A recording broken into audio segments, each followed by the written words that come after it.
안녕. 자, 우리 오늘은 중학교 1학년 맨 마지막 단어 순서상 좌표평면, 또 좌표 뭐 이런 얘기들을 기반으로 해서 정비례, 반비례, 관계 그리고 그것의 그래프를 그리는 것까지 좀 같이 학습을 해보려고 합니다.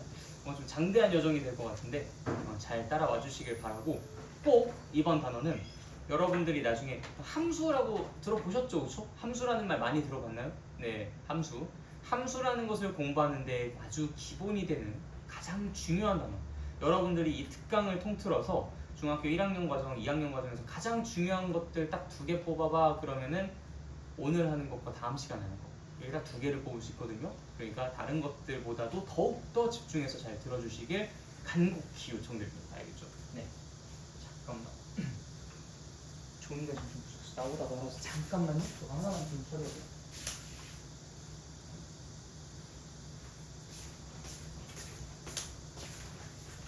시작부터.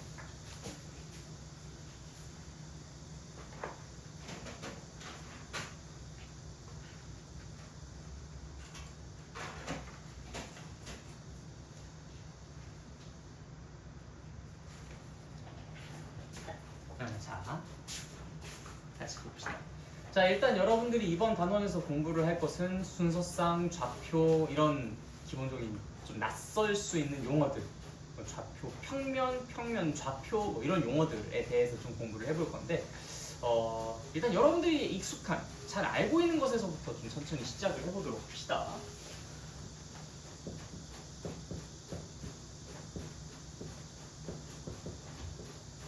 자, 이거 우리 뭐라고 불렀지? 맞아요, 수직선. 이 수직선이라는 것은 1차원 공간, 1차원이라는 것은 한 개의 방향성만 있는 것을 뜻해요. 그러니까 요 방향, 이게 이제 1차원 공간이거든요. 그러니까 개미가 요 막대기 위해서 앞으로 가거나 뒤로 가거나 밖에 없잖아. 그치?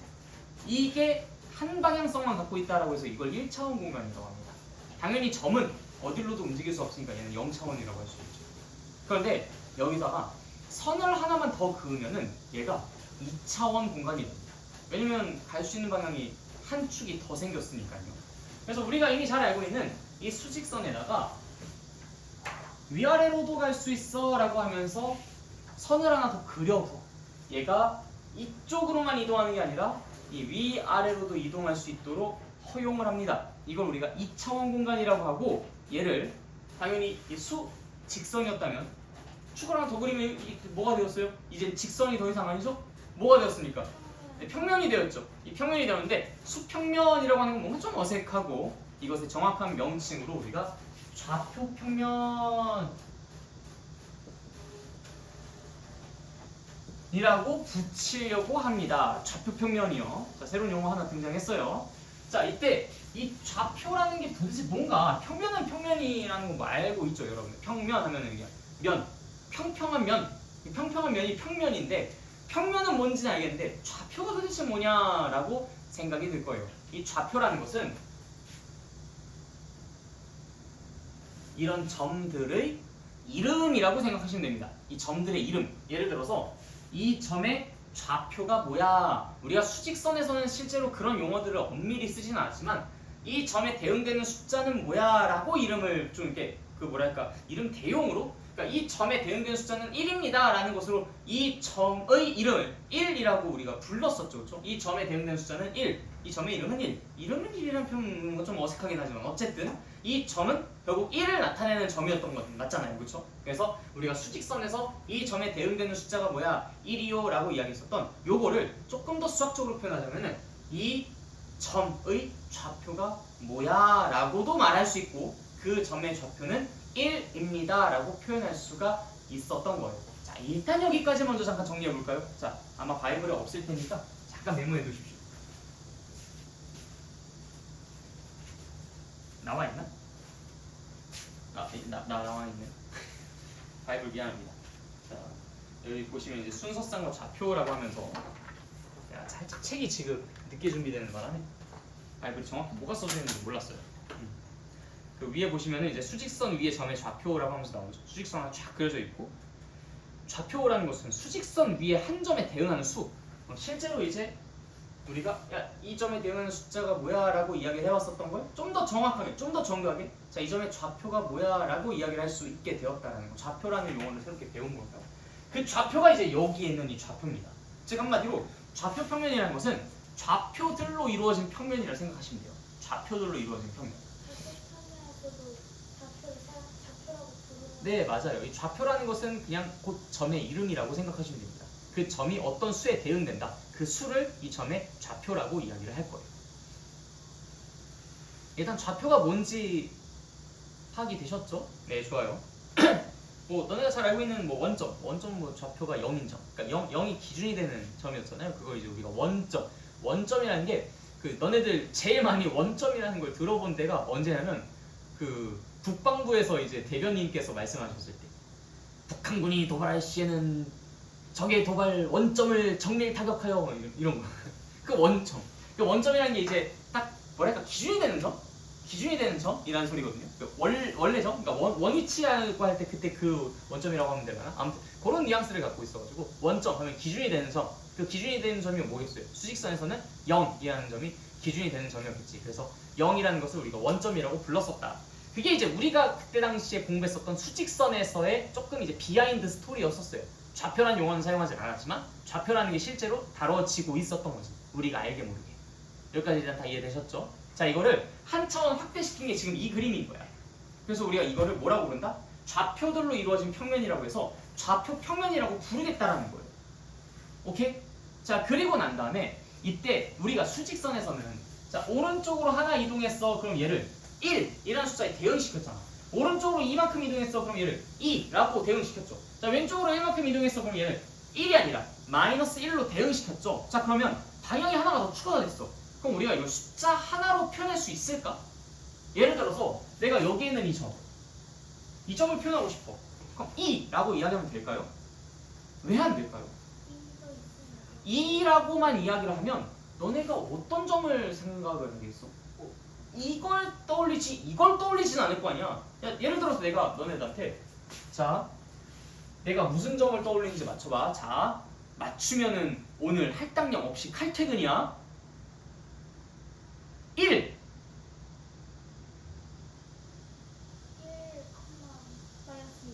왜 컴마는 아직 잘 모르니까 어떤 점을 말하는 거겠어요? 1 모르겠지. 저 사람이 무슨 소리 하는지. 그치? 그래요. 1이라고만 하면은 숫자 하나만 딱 얘기하면은 도대체 저게 뭔 소리인지 못 알아듣겠어. 그게 왜 그러냐면 방향은 두 개인데 제시된 정보는 하나잖아. 그러니까 정확한 위치가 드러나진 않는 거죠. 그렇죠? 자, 그런데 내가 만약에 여기에서 오른쪽으로 1만큼 위로 2만큼 하면 너네 모두가 다 같은 걸 생각할 수 있겠죠. 그렇죠? 오른쪽으로 1만큼 위로 2만큼 가볼까? 오른쪽으로 1만큼 위로 2만큼 다들 이 점 떠올렸을까요? 네, 좋아요. 오른쪽으로 2만큼 아래로 1만큼 오른쪽으로 2만큼 아래로 1만큼 다 이거 떠올렸을까? 자, 왼쪽으로 1만큼 아래로 3만큼 왼쪽으로 1만큼 아래로 3만큼 다들 이거 떠올렸나요? 네, 왼쪽으로 2만큼 위로 1만큼 왼쪽으로 2만큼 위로 1만큼 다 떠올렸어요? 네, 좋아요. 자, 이런 것들처럼 우리가 정확하게 왼쪽, 오른쪽 어디로 가는지 일단 그 성분 하나랑 위, 아래 어디로 가는지 그 성분 하나, 즉 성분 몇 개? 두 개를 모두 알려줘야 이 곳 어디에 내가 점이 위치하는지를 상상해 볼 수 있어. 자, 그런데 이거를 매번 오른쪽으로 얼마나, 왼쪽으로 얼마나, 위로 얼마나, 아래로 얼마나 이런 거 다 일일이 얘기하는 게 얼마나 힘들어. 그래서 우리가 예전에 수직선 이야기할 때도 오른쪽으로 3만큼, 왼쪽으로 2만큼 이런 것들을 안 하고 뭐라고만 표현했어요? 오른쪽으로 3만큼 이걸 뭐라고 했지? 뭐라고 했어요? 오른쪽으로 3만큼 이동. 그럼 그거를 우리가 숫자로 뭐라고 대응시켰어? 3. 3이라고 했잖아. 3. 오른쪽으로 3칸 이동했다. 3. 그 점의 좌표를 3이라고 불렀잖아요. 그렇죠? 왼쪽으로 2칸만큼 이동했다. 그럼 그 점의 좌표를 뭐라고 불렀어? 마이너스 2 이렇게 불렀잖아요. 그렇지? 자, 그러면 오른쪽으로 3칸 가고 위로 2칸 갔다. 이거를 뭐라고 표현하는 게 가장 합리적일까? 자, 그러면은 오른쪽으로 3칸 가고 위로 2칸 갔으니까 그럼 5칸만큼 간 거니까 플러스 5. 그러면 반대로 이렇게 생각해보자. 내가 플러스 5라고만 하면 너네들은 진짜 그거 상상할 수 있어요?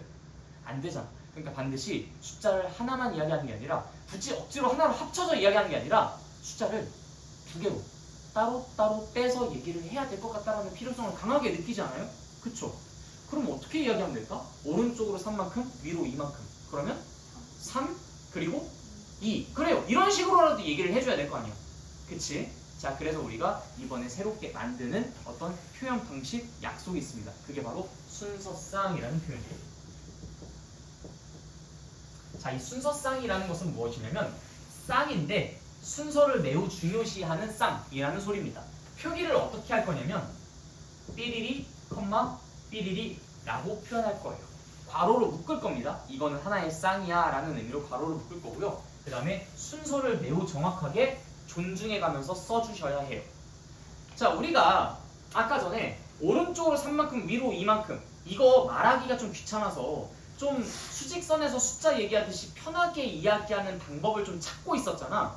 그것의 가장 좋은 대안으로서 제시가 될 수 있는 게 바로 이 순서쌍입니다. 이거를 우리가 이렇게 표현해보면 어떨까? 예를 들어서 3 그리고 2 이거를 3,2라고 읽어요. 3,2 자, 3,2 그리고 우리가 서로 이런 사전 약속을 하는 거야. 내가 처음에 불러주는 것은 오른쪽 왼쪽으로 가는 가로의 어떤 뭐랄까 이동? 그 다음에 뒤에 불러주는 거는 위아래로의 이동을 표현해서 불러줄게. 그렇게 사전에 먼저 약속을 하고 내가 3,2 라고 말한다면 너네들은 충분히 이걸 보고서 아, 그곳이라고 상상할 수 있겠죠. 그렇죠? 맞나요? 3. 아, 오른쪽으로 3칸 갔겠구나. 2. 아, 위로 2칸 갔겠구나. 약속을 이미 했으니까. 얘는 왼쪽 오른쪽 가로 방향으로의 움직임을 나타내고 얘는 세로 방향의 움직임을 나타낼 거야 라고 약속을 이미 해버렸으니까 우리가 그 약속대로 그 룰대로 해석한다면 충분히 오른쪽으로 3칸 위로 2칸 갔던 거야 라고 받아들일 수가 있잖아. 맞죠? 자, 그러면 이 친구는 뭐라고 얘기하면 될까요? 오른쪽으로 몇 칸? 아래로 몇 칸? 오른쪽으로는 2칸, 아래로 1칸. 자, 그럼 뭐라고 표현하는 게 합리적일까? 그럼 너가 얘기해봐. 몇 컴마 몇? 괜찮아. 자, 정말 많이 틀리세요.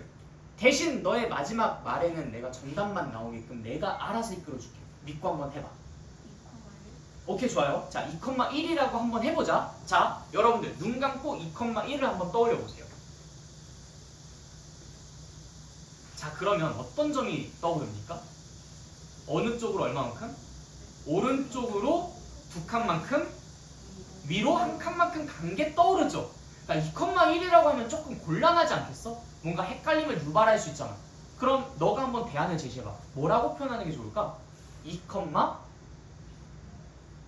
뭐라고요? 괜찮아요. 지금 방금 너가 2,1이라고 도전을 했잖아. 근데 2,1이라고 했었을 때 1이라고 하면 누구나 다 위로 올라가는 걸 생각할 텐데 그럼 아래로 내려가는 건 뭐라고 표현하면 좋을까? 라는 합리적인 추론을 하면 되는 거예요. 또 틀리세요. 괜찮아요. 마음껏 틀리십시오. 100번도 틀리셔도 돼요. 네, 좋아요. 자, 그럼 다들 눈 감고 생각해 봅시다. 2,-1. 자, 그럼 어느 쪽으로 일단 얼마나 가고? 어느 쪽으로 얼마나 가요, 일단? 오른쪽으로 2칸만큼 가고, 그 다음에 아래로 1칸 가는 것이 상상되시죠? 네, 좋아요. 그럼 그것은 매우 좋은 약속이 될 겁니다. 이렇게 난 이끌어 놓을 거니까 언제든지 틀리십시오. 알겠죠? 그래서 우리가 이 점은 2,-1이라고 이야기하는 게 합리적이다라고 누구나 다 생각을 할 거예요. 2,1이라고 하면 윗방향을 먼저 떠올릴 테니까 그럼 부호의 역할이 뭐였어? 방향을 반대로 뒤집는 거였잖아. 반대 방향성을 나타내고 싶을 때 우리가 마이너스 부호를 썼잖아. 그래서 2,1은 분명히 위로 올라가는 걸 나타내는 가능성이 높으니까 우리가 그럼 플러스는 위로, 마이너스는 아래로, 플러스는 오른쪽, 마이너스는 왼쪽이었듯이 플러스는 위로, 마이너스는 아래로 가는 걸로 약속을 해버리면은 어느 누구도 헷갈림 없이 동일한 점을 떠올릴 수 있겠구나라고 생각을 할 수 있는 거죠. 자, 그러면 이 친구는 이 점은 뭐라고 표현하면 좋을까? 자, 이번에는 1. 자, 몇 컴마 몇으로 표현하면 좋을까요? 너가 지금 1이라고만 이야기를 했다면 그러면 1. 자, 다들 1 하고 머릿속으로 떠올려 봅시다. 그 점을 찍을 수 있는가? 라고 질문만 해보면 돼요. 그럼 그렇게는 불가능하겠죠, 그렇죠? 네, 그럼 다시 한번 얘기해 봅시다. 이 점은 뭐라고 하면 좋을까요? 마이너스 1,1. 자, 마이너스 2. 좋아요. 다시 한번 천천히. 마이너스 2,1. 오케이, 좋습니다. 마이너스 2컴마. 자, 마이너스 2컴마라고 하는 동시에 우리는 왼쪽으로 두 칸 이동했구나라는 걸 떠올릴 수 있겠죠. 그 다음 1이라고 이야기하는 순간 위로 한 칸 올라갔구나라는 걸 떠올릴 수 있겠지. 그래서 이 점을 나타낼 때는 마이너스 2,1이라고 이야기하시면 되겠다. 자, 그럼 이 점을 이야기할 때는 어떻게 하면 될까? 자, 다들 하나, 둘, 셋. 마이너스 1, 마이너스 3. 오케이, 좋습니다. 그러니까 이거는 누군가가 너네들한테 자, 그렇게 해라고 시켜서 그렇게 한 게 아니라 너네들 스스로도 그렇게 하고 싶어요. 그냥 내버려 두면 그렇게 해버리잖아, 그렇지? 그러니까 처음에는 뭐 2,1이라고 잘못 말을 하더라도 그렇게 하면 뭔가 좀 헷갈림의 요인이 있겠네. 그러니까 마이너스 1이라고 하는 게 아래로 내려가는 걸 분명하게 적을 수 있는 거니까 그렇게 표현하기 좋겠다라고 여러분들이 스스로 그렇게 만들어내잖아. 이거는 매우 합리적이고 상식적인 규칙이었던 겁니다. 너네가 굳이 배우지 않더라도 말이죠. 무슨 말인지 이해됐어요? 이렇게 이해를 하면서 넘어가는 거야. 그래서 우리가 어떤 점의 위치를 순서상으로 표현하는 방법에 대해서 공부를 했습니다. 그래서 우리가 이 점을 2,-1이라고 표현을 하고 이것이 수직선에서도 그러했듯이 그 점에 뭐라고 부를까? 두 글자 좌표라고 부른다. 무슨 말인지 알겠죠? 자, 다시 2,-1을 이 점에 뭐라고 부른다? 좌표라고 부른다. 이 좌표라는 건 무엇이다? 그 점의 위치 정보를 가지고 붙인 이름에 해당한다. 그 점의 위치 정보를 가지고 붙인 이름에 해당한다. 자, 그래서 다시 한번 정리합니다. 좌표, 평면, 좌표들로 이루어진 평면. 그럼 좌표는 뭔데? 그 점의 이름이야. 근데 뭘 가지고 이름을 붙였는데? 위치를 가지고 이름을 붙였어. 그래서 우리가 그 점의 좌표를 말하는 것만으로 그 점의 위치를 떠올릴 수 있게끔 말이지. 그럼 순서상이라는 건 무슨 개념이야? 우리가 좌표라는 것을 오른쪽으로 두 칸, 위로 한 칸, 오른쪽으로 한 칸, 아래로 세 칸 이런 식으로 말하는 게 너무 귀찮았던 거야. 그래서 이 좌표를 나타낼 수 있는 좋은 방법이 없을까라고 고민을 하던 끝에 만든 방법이 순서상이라는 표현인 거지. 사실 모든 수학자들은 기본적으로 뭐가 탑재되어 있냐면 귀차니즘이 탑재되어 있어요. 그래서 오른쪽으로 두 칸, 위로 세 칸이라는 말을 쓰기가 너무 귀찮은 거야. 그래서 그거를 이렇게 줄인 겁니다. 오른쪽으로 세 칸, 위로 두 칸이라는 말을 바로 3,2라고요. 그래서 순서상이라는 것은 좌표를 나타내기 위한 하나의 좋은 표현 기법에 해당한다. 그래서 순서상이랑 좌표를 헷갈려 하지는 마세요. 순서상은 순서상이고 좌표는 좌표야. 좌표를 나타내기 위해서 순서상의 표현을 빌려 쓰고 있는 것 뿐인 거예요. 알겠죠? 좌표는 뭐라고? 점의 이름. 근데 뭘 가지고 만든 점의 이름? 위치 정보를 가지고 만든 점의 이름이다. 그래서 뭘 가지고 주로 표현을 한다? 순서상을 가지고 표현을 한다. 잘했어요.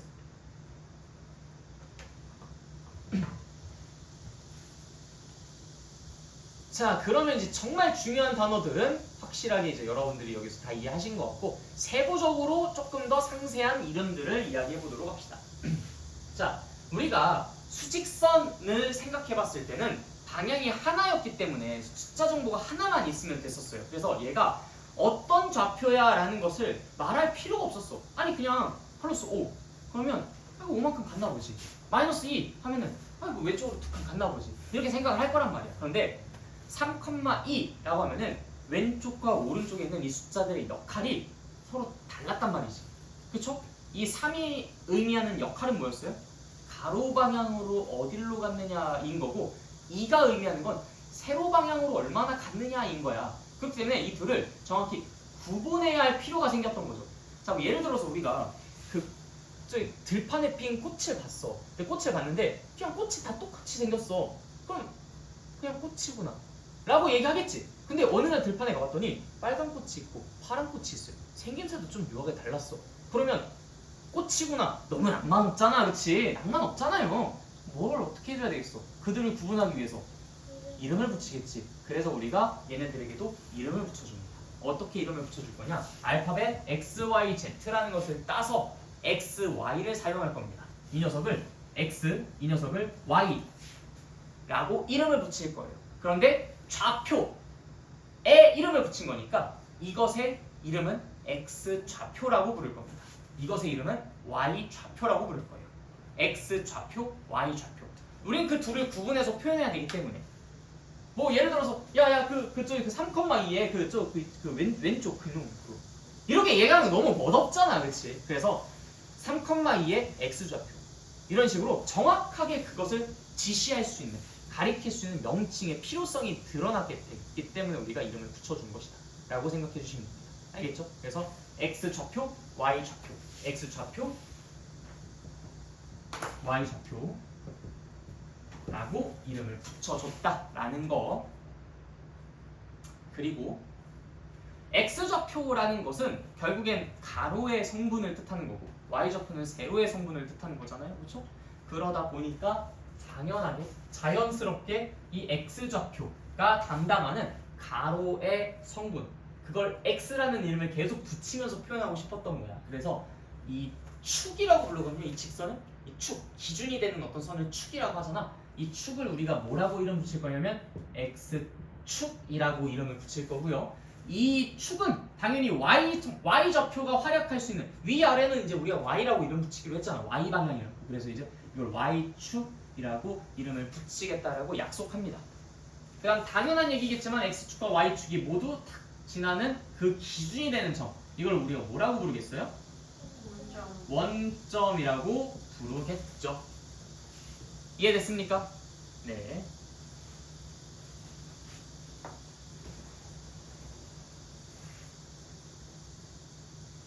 그리고 자주 사용되는 단어는 아니긴 하지만 X축과 Y축을 모두 합쳐서 뭐라고 부르냐면 좌표축이라고 이야기를 하기도 합니다. 좌표축이라고 하면 뭐 대강 뭐 그냥 뉘앙스가 X축, Y축 지칭하는 것 같지 않아요? 그렇죠? 굳이 외울 필요 없이 그냥 뭐 좌표축이라고 하면은 X좌표, X축이랑 Y축 말하는 건가 보다 이렇게 생각을 하면 되죠. 여기까지 다 이해됐어요? 오케이. 자, 그럼 개념 1 우리가 지금 다 끝났으니까 천천히 한번 읽어보시면서 정리 한번 해보도록 합시다. 순서상 좌표, 좌표 원점, 수직선, X축, Y축, 좌표 평면, 순서상 아마 지금 머릿속이 뒤죽박죽 섞여 있을 거예요. 그래서 전체적으로 다시 한번 천천히 읽어보면서 정리해보도록 합시다. 그리고 다른 친구들 기다리는 동안 밑에 있는 뭐 바이블 포인트라든지 개념 체크 같은 것들 미리 좀 풀어보시고, 다 되신 분들은 다음 개념으로 넘어가 주세요. 그래서 모두가 다 개념 2로 넘어간 순간에 우리 개념 2 시작하도록 하겠습니다. 다 끝난 분들은 넘어가 주시면 돼요.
이해 안 되는 건 바로바로 물어보시고요.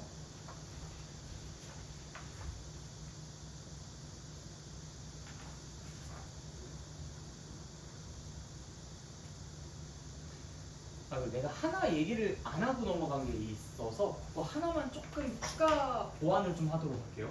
너네들이 가장 많이 헷갈리는 그 명칭이 하나가 있어요. 이게 참 그 보는 각도에 따라서 좀 달라서 그런 건데, 자 이걸 뭐라고 하고 이걸 뭐라고 했죠? X 뭐라고? X. 자 이거 X야 X축이야 X좌표야? 그렇지 X축입니다. 애들이 이거 자꾸 막 혼동했었어요. 자 이거 X축이야. 이건 Y축이고요. 자 이때 이 점 보세요. 이 점. 자 이 점은 X축 위에 있다. 맞는 말일까요? 틀린 말일까요? 자 맞는 말일까요? 틀린 말일까요? 자 소신껏 대답하세요. 자 이 점은 X축 위에 있다. 맞는 말이야? 틀린 말이야? 맞는 말이야? 틀린 말이야? 맞는 말이야? 틀린 말이야? 맞는 말이야? 틀린 말이야? 맞는 말이야? 틀린 말이야? 자 소신껏 얘기하면 돼요. 괜찮아요. X 좌표보다 위에 있으니까 맞나? 자 다시 X축 위에 있다. 에? 목소리 왜 이래?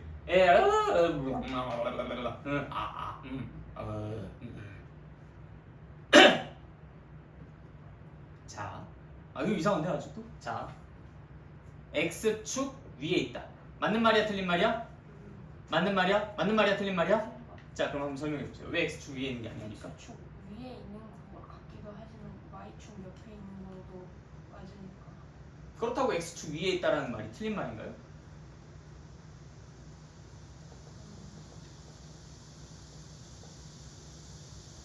근데 X축 위에 있다는 그 X축에 있는 것도 위에 있는 거라고 볼 수도 있으니까 저거는 약간 자, 지금 봐봐요.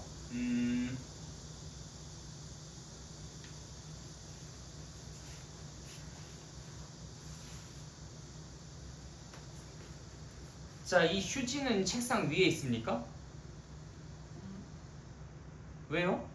책상 위에 있는 거 이렇게 놓여져 있는 거 위라고 표현하는 책상 위쪽에 있는 거 아니에요? 근데 이렇게 이런 거 책상 위에 놓여 있다고 표현. 그럼 놓여 있다라고 이야기하고 책상 위에 있는 거 아닙니까? 그럼 이거는 책상 아래에 있는 건가요? 그럼 이건 왜 맞고 이건 왜 아니에요? 왜 책상 위에 있나요? 근데 이거 천장 아래에 있는 거니까 책상 위에 있다라고 얘기하면 안 되는 거 아닌가? 뭐야 그럼? 너의 말에 뭔가 모순들이 많아. 예를 들어서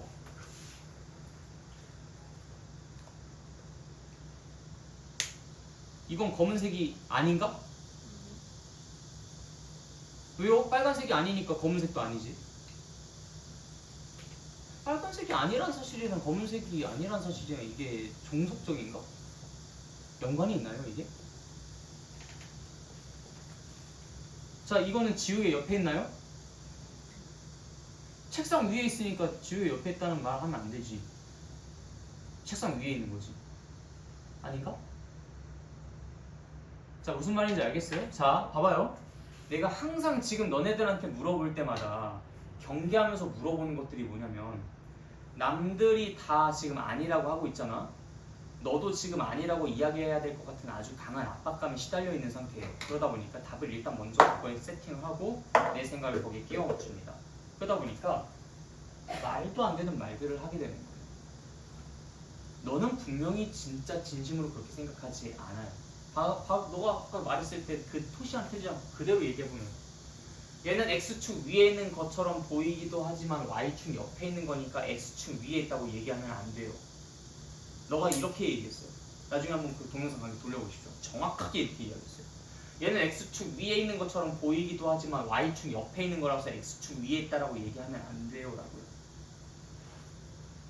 이 논리 구조를 다시 한번 보십시오. 어떠세요? 어떻습니까? Y축 옆에 있든 말든 그게 뭔 상관이에요. X축 위에 있는지만 물어봤는데 왜 Y축 옆에 있다 없다라는 걸 가지고 X축 위에 있는 게 맞다 아니다라는 걸 따집니까? 그게 너가 지금까지 공부하는 부분 중에서 가장 위험한 행동들이라고 내가 지금 계속 매 타임마다 거의 한 3-4번씩 말하고 있죠. 이번에도 지금 첫 번째 테스트를 한 거예요. 통과하셨고요. 정말 잘하셨습니다. 물론 답은 X축 위에 있는 게 아니긴 하지만 실제 정답은 너가 맞췄고 너는 틀렸지만 난 너에겐 박수를 칠 거고 너에겐 똑같은 잔소리를 하는 거예요. 답이 맞고 틀리고가 중요한 게 아니에요.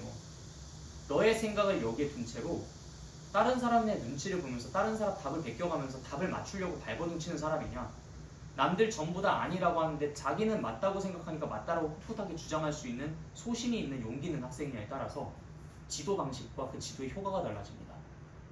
내가 이 친구를 어떻게 지도하는지 보세요. 분명히 이 점은 X축 위에 있는 것처럼 보이죠? 그런데 실제로 우리는 이 면을 수평면으로 바라보고서 이걸 바라보고서 보는 게 아니라 이게 종이 위에 있는 상태로 이렇게 보고 있다고 생각해 보세요. 무슨 얘기냐면 내가 이 칠판을 눕히고 싶은데 눕힐 수가 없어. 자, 내가 헬리콥터 타고 나다다다다다다다다다 이 위에서 아래를 내려다보고 있는 거야. 너가 그냥 항상 책을 보는 그 방식은 아니죠. 책에 그림 척척 그려져 있고 위에서 아래를 이렇게 내려다보고 있는 거죠. 자, 그러면 X축 위라는 건 어디를 말하는 걸까요? 자, 예를 들어서 지금 여기 이렇게 선이 하나 있어요. 내가 위에서 이렇게 내려다보고 있습니다.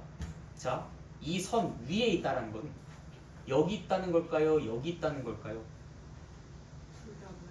이 선 위에 있다는 거. 너한테 좀 달리 보이는. 자, 이 선 위에 있다는 건 여기 있다는 걸까? 아니면 여기 있다는 걸까? 두 번째, 아니 첫 번째. 그렇죠? 내가 이렇게 보고 있는 거니까. 이렇게 보고 있는 거니까. 이렇게 내려다보고 있는 거니까. 이게 지상이고 난 허공에 있는 거예요. 오히려 이 점은 이 지상 기준으로 옆에 있는 점입니다. 오히려 여기에 올라가 있어야 이 선 위에 올려져 있다라고 얘기할 수 있는 거죠. 무슨 말인지 알겠어요? 자, 그럼 보는 각도가 달라졌기 때문에 이제 너의 답도 달라지겠지? 자, 이 점은 X축 위에 있을까요? 아니죠? 이 점이 오히려 X축 위에 얹어져 있으니까 이게 X축 위에 있는 점인 겁니다. 이제 확실히 이해하셨어요? 이게 용기 있는 사람들의 학습 방식입니다. 너는 배운 게 없고 저 친구는 배운 게 있는 거죠. 너는 너의 생각을 버렸고 저 친구는 자신의 생각을 지켰으니까. 그러니까 하지 말라는 거예요. 내 눈에 그런 것들이 안 드러나겠습니까? 이해되셨습니까?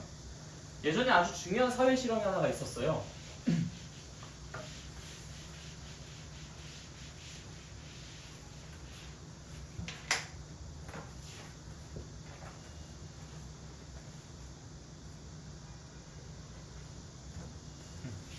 딱 이렇게 두 개만 있었던 것 같다.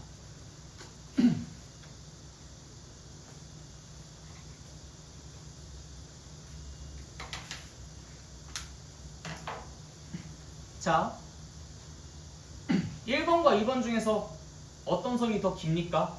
라고 내가 물어봤어요. 자, 그랬더니 이 친구가 2번이라고 대답을 합니다. 그래서 저 뒷친구한테 또 물어봤어요. 저 친구한테 물어봤더니 저 친구도 2번이라고 대답을 해요. 또 다른 친구들한테 물어봤어요. 그 친구도 2번이라고 대답합니다.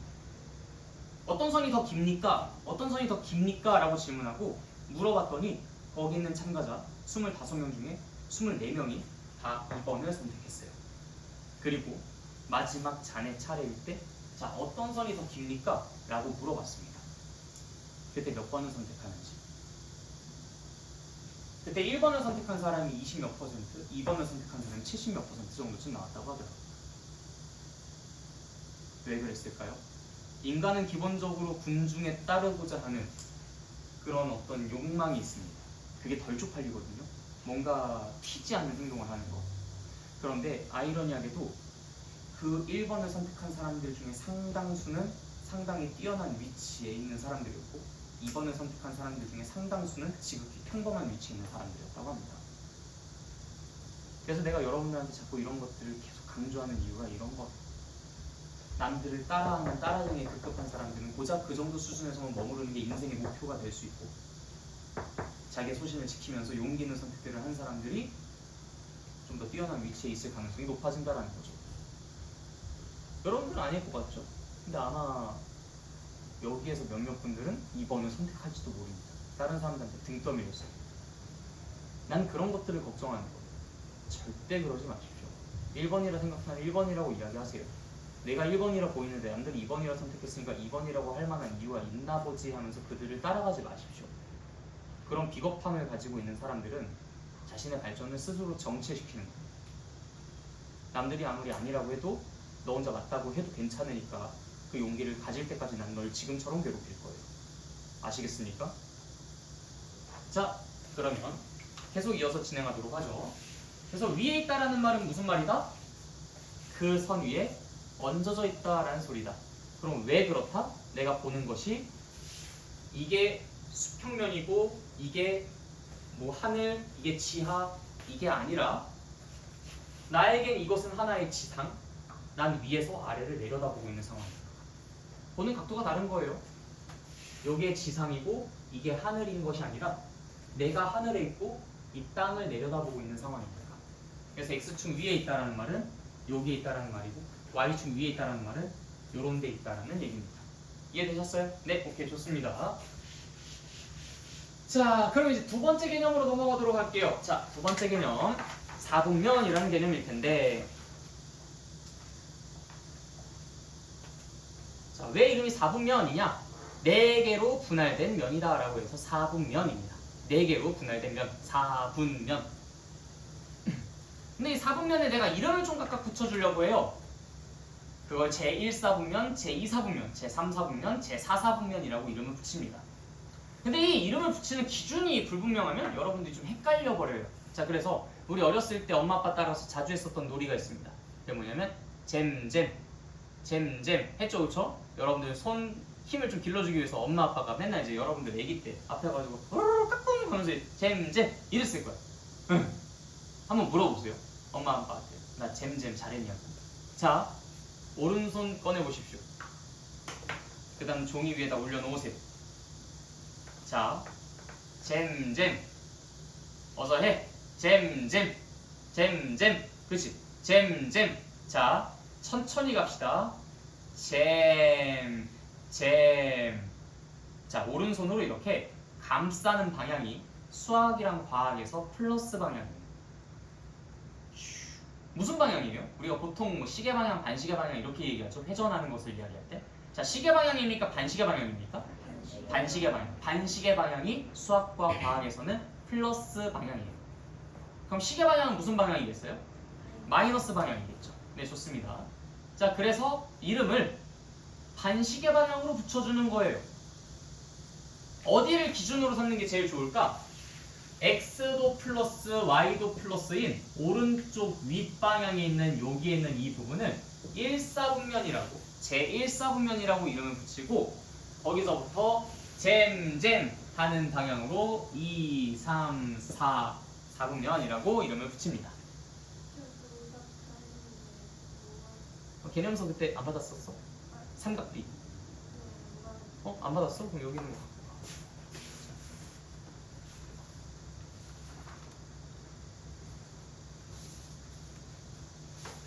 자, 다시 뭐라고? 잼잼 슈 1, 2, 3, 4. 그래서 제1사분면, 제2사분면, 제3사분면, 제4사분면이라고 이름을 붙입니다. 자, 그럼 당연한 얘기. 자, 여러분들 제1사분면에서 X좌표랑 Y좌표는 부호가 뭐게요? 플러스 플러스. 자, 제2사분면에서 X좌표랑 Y좌표는 부호가 뭐게요? X좌표는 마이너스, Y좌표는 플러스. 좋아요. 자, 제3사분면에서 X좌표는 마이너스, Y좌표는 마이너스. 제4사분면에서 X좌표는 플러스, Y좌표는 마이너스. 오케이, 좋습니다. 자, 그게 이제 4분면에 대한 이야기고요. 그러면은 자, 여기서 질문. 그럼 이 좌표 평면은 4개 4분면으로 쪼개지는 거겠네? 정확하게. 맞나요? 맞을까요? 이 좌표 평면은 정확히 4개 4분면으로 쪼개지는 거겠네? 다른 빈틈 없이. 맞아요? 맞아요? 자, 그럼 왜 맞을까요?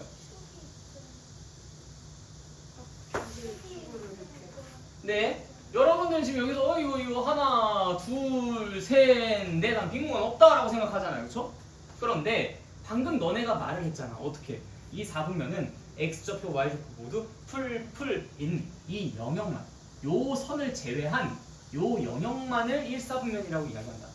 만약에 이 축까지 포함시켰다면은 이거 Y좌표가 뭐예요? 여기 있는 점은? 이거 0이잖아요. 여기 있는 것은 X좌표가 뭐예요? 0이죠. 그쵸? 네, 이거 가로로 이동 안 했으니까 X좌표는 0. 이거는 위아래로 이동만 했으니까 y좌표는 0이었잖아요. 그렇지? 그런 점들은 이 1사분면에 해당되지 않았겠죠. 그럼 뭐 2사분면이나 4사분면에 해당됐겠습니까? 아니었겠죠. 그래서 1사분면, 2사분면, 3사분면, 4사분면 뿐만 아니라 x축, y축이 이 좌표 평면을 빈틈없이 채웁니다. 4분면만으로는 빈틈없이 채우지 못한다는 거예요. 그래서 4분면과 축들로 좌표 평면이 나뉘어진다. 그러니까 x축 위에 있는 점은 어느 4분면에도 해당되지 않는다. y축 위에 있는 점 역시 어느 4분면에도 해당되지 않는다라고 이야기할 수 있다는 거.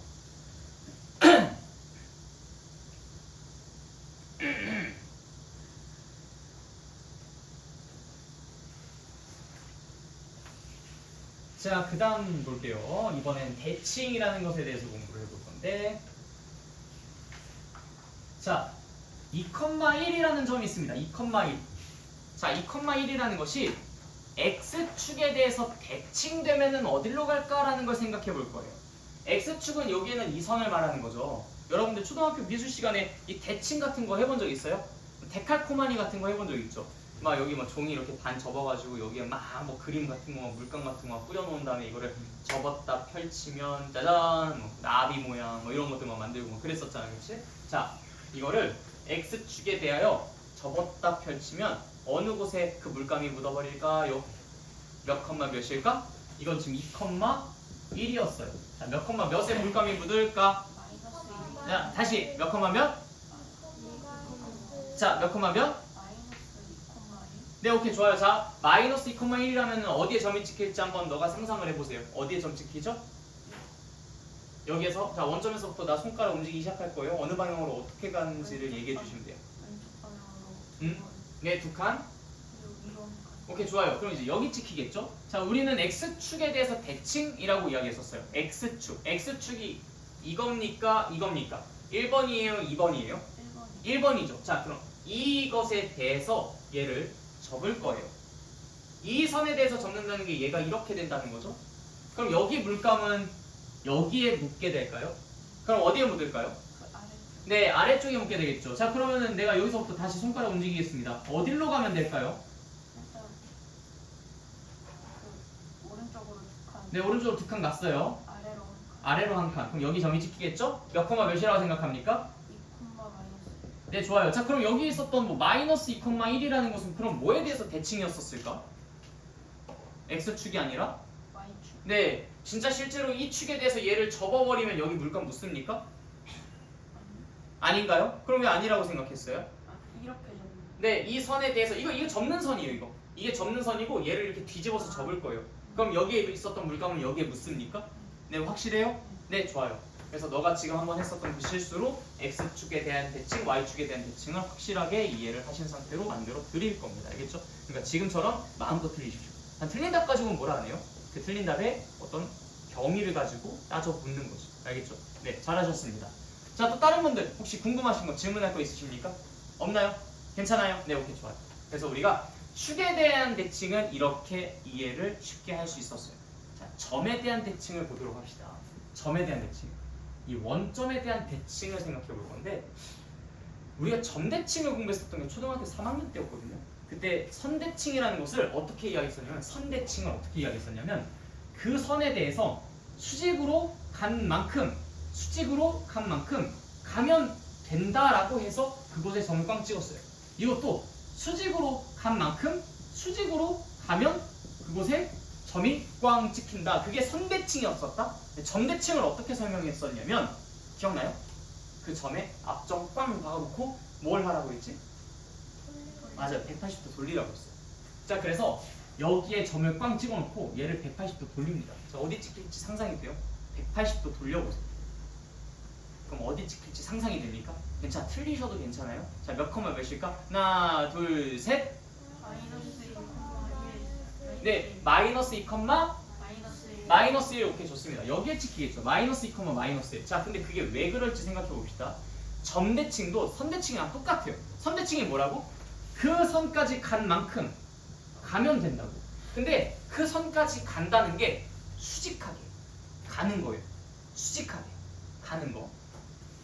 자, 그러면 점대칭은 뭘까? 이 점에서 그 대칭점이 되는 그 기준점까지 간 만큼 가면 돼요.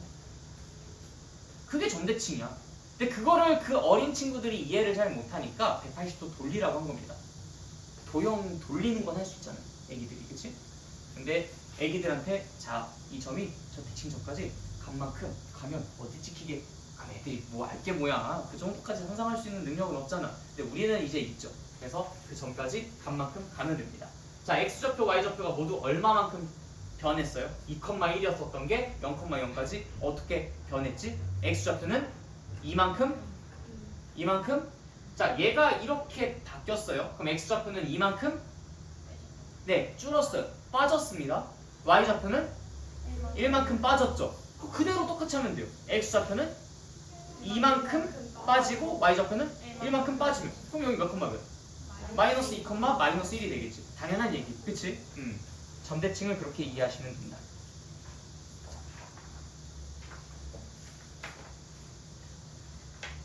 자, 그 다음 그래프 보도록 하겠습니다. 네, 좀 메모하실 거 있으면 메모해주세요.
자, 다 되셨으면 우리 개념 3으로 넘어가도록 하겠습니다.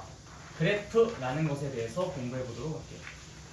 자, 여러분들이 이제 앞으로 함수라는 것을 공부하게 되면 그래프라는 건 뗄래야 뗄 수 없는 건데요, 됩니다. 이 그래프라는 건 정말 진짜 가장 제일 중요한 것이라고 할 수 있으니까 그래프가 무엇인지 정확하게 이해하고 넘어가 주시길 바랍니다. 이게 사실 학생들이 그래프를 대충 공부하는 가장 주된 원인은 그래프가 너무 익숙하기 때문에 그렇습니다. 우리 살아가면서 그 그래프가 얼마나 익숙합니까, 그렇죠? 뭐 막대 그래프, 꺾이는 그래프 이런 거 말고 이제 우리 일상적인 생활을 하면서 뭐 그냥 뉴스만 봐도 온통 그래프 투성이죠, 그렇죠?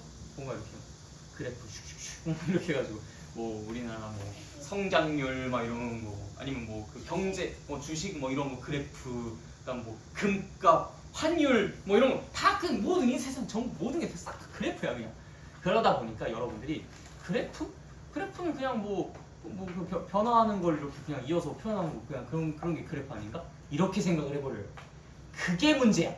거기서부터 문제가 시작돼. 자, 그래프라는 게 물론 일상생활을 하면서 맞닥뜨리는 그래프들은 대부분 다 그렇게 그냥 변화를 그냥 선을 이어가지고 표현하는 것에 가까울 거예요. 그렇지만 수학에서 말하는 그래프는 보다 더 엄밀하게, 그렇다고 그래프가 다른 건 아니에요. 그래프가 다른 건 아니지만 보다 더 엄밀하게 정의가 될 필요가 있습니다. 그 이유에 대해서 조금 이따가 얘기를 해줄게요. 자, 그래서 그래프란 무엇이냐면 어떤 두 문자, 보통 이제 x랑 y예요. x, y 사이의 관계 혹은 관계식을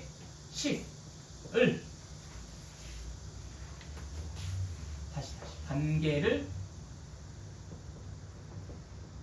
혹은 관계식을 x, y 사이의 관계를 혹은 관계식을 창이 되게 하는 문자의 값을 순서상으로 나타내어.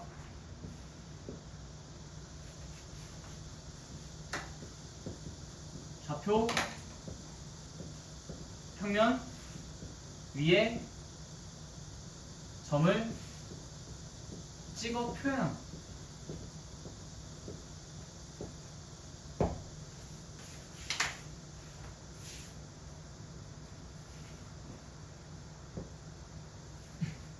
두 가지가 포인트입니다.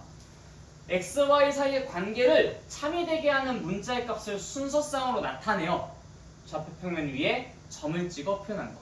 즉 그래프는 무엇이냐? 그걸 참이되게 하는 또 나오다가 이 자꾸 이게 나오다가 말다 말을 안 들어 얘가. 참이되게 하는 것을 순서상으로 나타내고 점을 찍어 표현하는 것. 그게 이 그래프의 정의입니다. 그게 뭐 되게 막 대단하고 막 다른 것 같아 보이지도 않는데, 그치? 뭔가 있는 것처럼 라고 생각이 들죠, 그쵸? 선입견을 갖고 있는 친구들이 전부 다 틀리는 문제. 그것을 여러분들에게 좀 소개를 해드리도록 하겠습니다. 자, 일단 이 그래프의 정의를 살펴보면요. 그래프는 점이야? 선이야? 자, 다시 이 그래프는 점이야? 선이야? 자, 보이는 대로 이야기하세요. 자, 그래프는 점이야? 선이야? 점이야? 선이야? 자, 그럼 왜 선이라고 했는지 이 그래프의 정의에서 찾아서 이야기해주세요. 좌표평면이 선으로 이루어진 거. 네, 여기 그렇게 써져 있어요. 좌표평면 위에 선으로 이루어진 것이라고? 아닌가요? 그냥 너가 보이는 대로 이야기하시면 돼요. 너가 잘못 보고 있으면 내가 다시 써드릴게요. 아니면 다시 얘기해드리거나. 근데 A라고 봐놓고 B라고 이야기하는 건 그건 용납하지 않는다라고 이야기했죠? 네. 어떻게 봤냐면은 평면은 x축 y축으로 돼 있으니까 그거를 거기에 점을 찍어 표현한 것이니까 네. 선에다가 점을 찍어서 표현한 걸로 이 A를 해가지고. 좌표평면이 그럼 선이라고 생각한다는 건가요? 아니에요? 그럼 뭘 선이라고 생각했다는 얘기지? 그 좌표평면 에다가 점을 찍는 거잖아요. 네, 좌표평면 위에다 점을 찍는 거죠. 그 평면 위에다가 점을 찍는 거죠. 찍는 걸 상상해 봤어요? 상상해 봤나요? 점 찍어 보셨어요? 아니에요? 그럼 지금 찍어 보세요. 평면 위에다 점 찍어 보십시오. 네, 그래요. 자, 그거 보시고 점입니까? 선입니까? 아니요. 너가 지금 찍은 그 그림을 상상하세요. 계속. 너가 방금 전에 말했잖아. 좌표평면 위에 점을 찍었다고요. 점입니까? 선입니까? 점입니까? 선입니까? 확실해요? 그래요, 그럼 점이죠. 이게 판단이에요. 자, 아까도 말씀드렸듯이 너네들에게 있어서 그래프는 선이었을 거예요. 지금까지 늘 그래왔겠죠. 모든 그래프들은 다 선으로 이어가지고 표현되어 왔었으니까. 그러니까 너네들의 선입견은 그래프는 선이다라는 거예요. 그거를 깨트리겠다는 겁니다. 무엇을 통해? 이 정의를 통해서. 자, 어딜 보더라도 이 그래프는 뭐라고 나와 있어요? 점이라고 나와 있어요. 자, 다시 뭐라고 나와 있어요? 점이라고 나와 있어요. 다시 뭐라고 나와 있다고? 점이라고 나와 있다고. 그래프는 뭐야? 점이야. 그래프는 뭐야? 점이야. 그냥 그래프는 점이야. 그럼 우리가 지금까지 봤었던 그래프는 도대체 왜 선으로 그려져 있었던 걸까? 점이 하도 많이 찍혀 있어서 선으로 보였던 거예요. 자, 예를 들어서 여러분들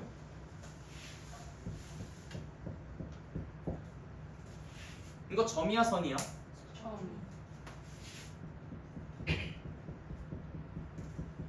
점이야 선이야?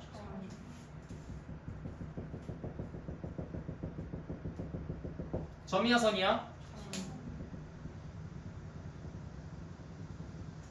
점이야 선이야?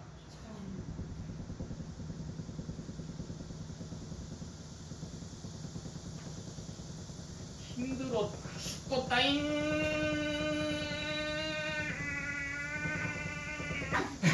점이야 선이야?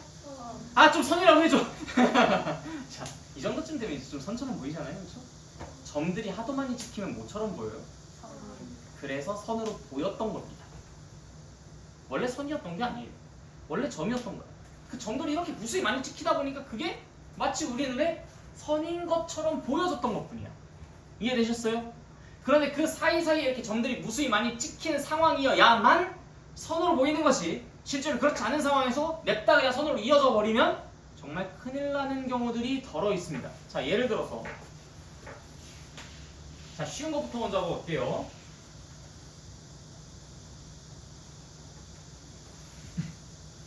자, 여기 나 동생 있다 하신 분. 몇 살 어려요? 3살? 아, 3살? 동생 나이도 잘 모르시는구나. 잠깐만. 약간 좀, 네. 일단 3살 어리다고 했으니까. 자, X는 나의 나이. 그 다음 Y는 동생의 나이라고 해볼게요. 자, 동생이 나보다 3살이 어리다고 합니다. 자, 그러면 내가 10살일 때 동생 몇 살이야? 7살이죠. 그럼 몇 컴마 몇을 찍어야 돼요? 10,7 찍어야 되죠. 자, 오른쪽으로 10만큼, 위로 7만큼, 10,7 대략 이 정도쯤에 있다고 합시다. 자, 내가 9살일 때는 몇 살이었겠어요? 그럼 9,6. 그 다음에 8,5. 그 다음에 7,4. 대충 이제 이런 식으로 흘러가는구나 라고 파악을 했죠. 그쵸? 자, 그래서 이제 오케이 알겠어. 그냥 요런 느낌. 자, 이게 얼마나 그 무서운 얘기냐면요. 자, 일단 첫 번째, 여기 점이 찍혔다는 건 내가 3살일 때 동생이 0살이라는 거죠. 그쵸? 이게 y가 0인 값인 거니까, 그치? 여기에 점이 찍혔다는 건 y가 0일 때인 거잖아요. 그래서 뭐 내가 3살일 때 동생이 0살이다. 이 정도는 괜찮아요. 당연한 얘기, 그치? 근데 내가 2살일 때 동생은 몇 살? 마이너스 1살이라고 표현해 보신 적 있으신 분 있었나요? 내가 내가 2살일 때 동생이 마이너스 1살, 내가 1살일 때 동생이 마이너스 2살, 내가 태어났을 때 동생은 마이너스 3살. 더 웃긴 거는 내가 마이너스 1살일 때 동생이 마이너스 4살. 뭐야 이게 도대체? 말이 돼? 말이 돼 안 돼? 말이 안 되지. 그럼 줬다가 왜 선을 그어? 라고 했더니 실수. 그럼 이거 증명이 되죠? 아니, 두 번째 문제. 자, 몇 살이야? 너 지금? 몇 살이야? 자, 이렇게 몇 살이야? 라고 물어봤을 때 14살이요 13살이요 이렇게 말을 하고 있잖아, 그치? 자, 근데 있잖아요, 오늘은 있잖아요, 그 8월 12일이니까 아니죠, 오늘 8월 12일인가? 8월 13일인가? 며칠이죠 오늘? 13일인가요? 오늘 8월 13일이니까 이게 지금 365일 중에서 대략 한 200일 정도쯤 지나간 것 같죠? 200일 정도쯤 지나갔으니까 제가요 있잖아요, 그 14와 365분에 207살입니다 라고 얘기해 본 적 있으신 분 손? 없잖아. 근데 왜 이 사이에다가 점을 찍고 난리가? 자, 이 사이에다 점을 찍었다는 얘기가 무슨 말이에요? 자, 이게 아까 전에 동생이 내가 10살일 때 동생이 몇 살이죠? 7살이다 라고 해가지고 10,7 찍은 거였잖아. 근데 너네가 이 사이에다 점을 찍었다는 얘기는 뭐냐면 내가 9.5살일 땐 동생은 7.5살이야 6.5살이야 라고 이야기한 거랑 똑같은 거야. 아니, 내가 언제 한 번이라도 나이 얘기할 때 7.5살, 5.5살, 2.1살, 3.9살 이렇게 얘기해 본 적이 있냐고. 그쵸? 한 살 한 살 먹는 게 막 아쉬워가지고 내가 이제 곧 있으면 11살이 되니까 10.9살, 10.99살, 10.99살, 10.99살, 우와 이제 11살 이렇게 안 했잖아. 그냥 10살이다 11살 된 거죠. 그쵸? 그러니까 이 사이에 점을 왜 찍는데? 너네가 이걸 선으로 이어줬다는 것은 이 사이에 무수히 많은 점들이 찍혔다라고 주장하고 있는 거랑 똑같은 거야. 근데 내 나이가 10살이면 10살, 11살이면 11살로 찍히는데 이거 갖다가 중간 사이사이에 점을 뭐하러 왜 찍냐고, 무슨 근거로 찍냐고. 그래서 실제로는 이 그래프는 이렇게 그려진 게 아니라 어떻게 그려져야 돼? 10,7, 9,6, 8,5, 7,4, 6,3, 5,2, 4,1, 3,0 이게 끝이야. 이대로 끝내야 된다고. 더 이상 뭘 할 필요가 없어. 하면 안 되는 거지. 오히려 이걸 갖다가 뭔가 좀 낯설다고, 어색하다고, 뭔가 조금 이어줘야 될 것 같은 그 강박관념에 휩싸여가지고 점 다 찍어놓고 헤헤헤 하고 이어져 버리면 거기서 바로 그냥 짝대기 그어버리는 거예요. 무슨 말인지 알겠어요? 그래프는 뭐다? 점이다. 절대 선이 아니다. 그래프는 점입니다. 그 점이 많이 모여서 뭐처럼 보이고 선처럼 보이고, 그 선이 아주 많이 모여서 뭐처럼 보일 때도 있을까? 네, 면처럼 보일 때도 있어요. 실제로 그래프는 점이기도 하고 선이기도 하고 면이기도 합니다. 정확하게는 점이지만 선처럼도 면처럼도 보이기도 하다라고 표현하는 게 더 정확하겠죠. 이해됐어요? 네, 오케이, 좋아요. 그래서 그래프라는 것은 그렇고, 그래프를 이해하는 것, 요거를 이제 간단하게 좀 소개를 해드리려고 하는데, 사실 원래 이 부분을 내가 다 수업을 안 했어요. 왜냐면 여러분들의 사고력 신장을 위해서. 그런데 이걸 안 하다 보니까 좀 여러분들이 어려워하는 부분들이 몇 개 있는 것 같더라고. 그래서 같이 좀 이야기를 해보도록 합시다. 자, 여기서 이 그래프가 이렇게 그려지고 있다고 해볼게요. 자, 그러면 이게 1일 때고 이게 2일 때고 이게 3일 때고 이게 4일 때고 이게 5일 때고 이게 6일 때를 내가 점을 꽝꽝꽝꽝꽝꽝 이렇게 찍어 놓은 건데, 자, x가 커지면서 y가 같이 커지는 게 어느 부분인 것처럼 보여요? 어디서부터 어디까지? 1부터 3까지. 맞아요, 좋아요. 근데 x가 커지는데 y는 줄어들고 있어요. 어디서부터 어디까지?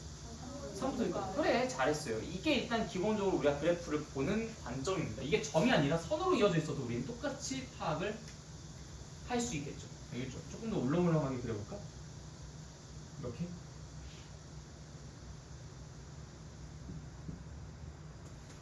자, x가 2까지 가는 동안 얘는 점점점 y 값이 어떻게 되고 있어요? 커지고 있죠. x가 2부터 5까지 가는 동안 y 값이 점점 어떻게 되고 있어요? 작아지고 있죠. x가 5부터는 y 값이 오케이, 끝. 그럼 여러분들 모두가 다 그래프를 해석할 수 있는 기본적인 소양을 갖고 있다는 얘기입니다. 잘 하셨습니다. 오케이. 자, 넘어갈게요.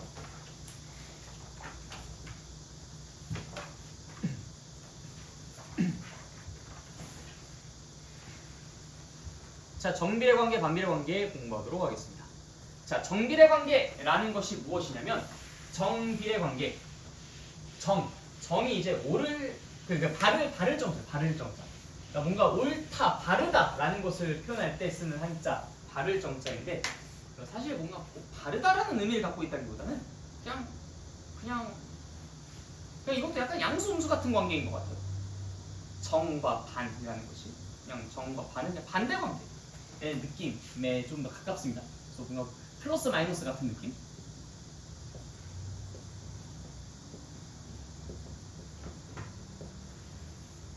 자, 이 정비례라는 것의 뜻이 무엇이냐면, 일단 두 문자 사이의 대응 관계인데요. x가 2배, 3배, 4배 커지면서 그에 따라 대응되는 y의 값이 2배, 3배, 4배 똑같이 변하는 걸 정비례라고 합니다. 자, 예를 들어 이런 상황입니다. 1,2 였었던 게 2,4 였었던 게 3,6 였었던 게 4,8. 자, x가 어떻게 변하고 있는지 보세요. 2배, 3배, 4배 변하고 있죠. 자, 그에 따라서 y가 어떻게 변하고 있는지를 보실까요? 2배, 3배, 4배. 오케이. x가 2배, 3배, 4배 변하는데 y도 2배, 3배, 4배 변하고 있죠. 이걸 우리가 정비례 관계다라고 이야기합니다. 이걸 표로 나타낼 수도 있어요. 자, 여기 바이블 펼쳐보십시오. 정비례라고 되어 있는 부분 204페이지. 자, x, y 세로로 써져 있죠. x가 1일 때 y는 2, x가 2일 때 y는 4, x가 3일 때 y는 6, x가 4일 때 y는 8. 어때요? x가 2배, 3배, 4배 변함에 따라 y도 역시 똑같이 2배, 3배, 4배로 변하고 있죠. 그렇죠? 네, 이것을 우리가 뭐라고 부른다? 정비례라고 부른다. 별로 어려운 거 없다. 그치? 자, 반비례라는 것은 이것의 반대 방향입니다. 자, 한번 예상해 볼까요? x가 2배, 3배, 4배 변함에 따라 y가 어떻게 변해야 반대라고 할 수 있을까요? 진정한 반대. 자, 한번 이 의견 한번 얘기해 볼까요? x가 2배가 y가 2배 줄어드는 거? 2배 줄어드는 거. 네, 오케이. 좋은 의견이에요. 또 다른 2배 나눠진 거. 오케이. 정답은 그겁니다. 근데 2배 줄어드는 것도 괜찮아요. 근데 많은 사람들이 헷갈려 합니다. 반비례 뭔가 줄어드는 거. 줄어드는 거. 반대니까 뭔가 줄어들어야 돼. 정비례는 증가, 반비례는 감소. 자꾸 이런 식으로 생각을 하는 그런 경우가 있는데, 정비례가, 자, x가 1일 때 y가 2고 x가 마이너스 2라고 하자. x가 2일 때 y가 마이너스 4고 x가 3일 때 y가 마이너스 6이면은, 자, x는 2배, 3배, 늘어나고 있죠. 근데 y는 어떻게 되고 있어요? 2배, 3배 줄어들고 있어요. 줄어들고 있잖아. 2보다 마이너스 4가 더 작잖아. 2보다 마이너스 6이 더 작고. 그래서 정비례는 꼭 x, y가 같이 늘고 같이 줄고 이런 관계는 아니에요. 늘고 있을 때 줄어들 수도 있어요. 왜냐면 곱하기잖아. 음수는 곱하면 곱할수록 계속 더 작아져요. 그렇죠? 양수는 계속 커질지라도. 그래서 지금은 x가 2배, y가 2배, x가 3배, y가 3배. 이거 정비례 맞다 라고 이야기할 수 있는 거예요. 자, 근데 반비례라는 것이 늘어나고 줄어들고가 아니라, 자, x가 2배, 3배 늘어났죠? 이거 x야. 자, y 6, 3, 2. 자, 어떻게 되는지 보세요. 6이 3으로 어떻게 됐어? 나누기 2. 6이 2로 어떻게 됐어? 나누기 3. 오케이. 이건 곱하기 2가 됐는데 이건 나누기 2가 됐고, 이건 곱하기 3이 됐는데 이거 나누기 3이 됐어. 자, 이걸 조금만 더 다르게 역수를 곱한다 라고도 표현할 수 있죠. x가 2가 곱해졌는데 y는 2분의 1이 곱해지고, x가 3이 곱해졌는데 y는 3분의 1이 곱해지는 진짜 진정한 반대. 그걸 우리가 반비례라고 이야기를 합니다. 이해됐어요? 그럼 2가 곱해질 때는 그 y랑 2가 나눠지는. 그렇지. 근데 2가 나눠진다라는 표현 대신에 우리가 이제는 나누기보다는 곱하기를 더 즐겼으니까 뭐가 곱해진다고 표현할까? 2분의 1이 곱해진다. 네, 맞아요. 그래서 x가 2배, 3배, 4배 변할 때, 이것도 증가한다는 말 안 써요. x가 2배, 3배, 4배 변할 때 y가 2분의 1배, 3분의 1배, 4분의 1배가 되는 것을 반비례라고 합니다. 그래서 정비례랑 반비례를 우리가 확실하게 구분 지어 볼 수 있어요. 그래서 이거는 x가 2배, y도 2배, x가 3배, y도 3배, x가 4배, y도 4배가 되는 그런 관계였다면, 반비례는 이건 좀 세로로 해서 쓸게요. x, y, x가 1, 2, 3, 4 1배, 2배, 3배, 4배 2배, 3배, 4배 이렇게 변함에 따라 y가 12, 6, 4, 3 2분의 1배, 3분의 1배, 4분의 1배 이렇게 변해가는 그런 관계를 반비례 관계라고 이야기를 합니다. 이해됐나요? 네, 좋아요. 자, 그러면 여기에서 우리가 정비례 관계랑 반비례 관계의 주요한 특징을 좀 생각해 볼 수 있는데, 그러면 정비례 관계라는 것은 x라는 녀석이 2배, 3배, 4배 변함에 따라 y도 2배, 3배, 4배 변하는 거니까, 예를 들어서 이것도 이제 이 표현보다는 그냥 이 표를 가지고 이야기하는 게 좀 더 너네가 이해가 편할 것 같으니까, x, y 1, 2 이제 그만 써. 3, 2, 6, 3, 9, 4, 12. 자, 지금 x가 2배, 3배, 4배 변함에 따라서 y가 어떻게 되고 있어요?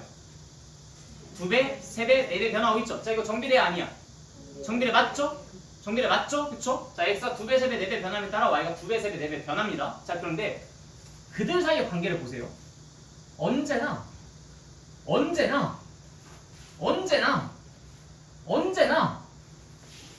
y가 x에 동일한 배수 관계를 갖고 있어요.